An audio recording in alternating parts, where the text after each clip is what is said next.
আমাদের ধর্মের নাম সনাতন, ধর্মশাস্ত্রে কোথায় আছে? এ নিয়ে তর্ক বিতর্ক লেগেছে। বিভিন্ন জনে বিভিন্ন যুক্তি দিয়ে সনাতন ধর্মকে প্রতিস্থাপন করছে, আবার অনেকেই এই যুক্তিকে খণ্ডন করে প্রশ্নবিদ্ধ করছে। তবে আমরা আজকে শাস্ত্রীয় ভিত্তিতেই আলোচনা করব। বেদশাস্ত্রে ঈশ্বরকে সনাতন বলা হয়েছে। গীতার 11 অধ্যায়ের 18 নং শ্লোকে ঈশ্বরকে সনাতন বলা হয়েছে। শাশ্বত ধর্ম গুপ্তা, তুমি শাশ্বত ধর্মের রক্ষক এবং তুমিই সনাতন। সেই সনাতন পুরুষ হতে উৎপন্ন ধর্মই অনাদিকাল থেকে সনাতন ধর্ম নামে পরিচিত। আর সনাতন শব্দের অর্থ সৃষ্টি ধ্বংস কিছুই নেই, সর্বদা নিত্য, ঈশ্বর নিত্য, শাশ্বত তথা সনাতন।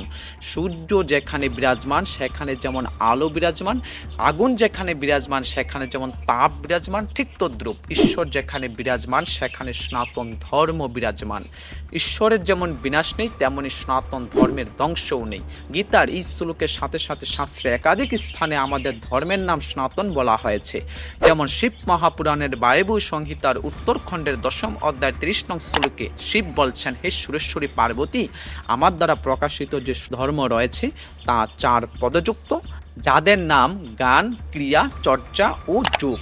ভাগবত মহাপুরাণের 3য় স্কন্ধের 16 অধ্যায়ের 18 নং শ্লোকে বলেছেন, হে প্রভু, আপনার হইতে সনাতন ধর্ম প্রাদুর্ভূত হইয়াছে এবং আপনার অবতার সমূহ দ্বারা তাহা রক্ষিত হইতেছে এবং নির্বিকার আপনি ওই ধর্মের পরমগুহ্য ফলস্বরূপ। ইহাই শাস্ত্রবিদিগণের অভিমত। উপরোক্ত আলোচনা থেকে স্পষ্ট ধারণা পায় যে সনাতন ধর্ম স্বয়ং ঈশ্বর কর্তৃক রচিত ধর্ম। এই ধর্ম ঈশ্বর কর্তৃক রচিত বলে এই ধর্মের নামকরণ করা হয় ঈশ্বরের নাম অনুসারেই। শাস্ত্রে ঈশ্বরকে যেমন সনাতন বলা হয়েছে ঠিক তদ্রূপ ঈশ্বর কর্তৃক প্রকাশিত ধর্মের নামটিও শাস্ত্রে সনাতনই রাখা হয়েছে। নমঃ সনাতন।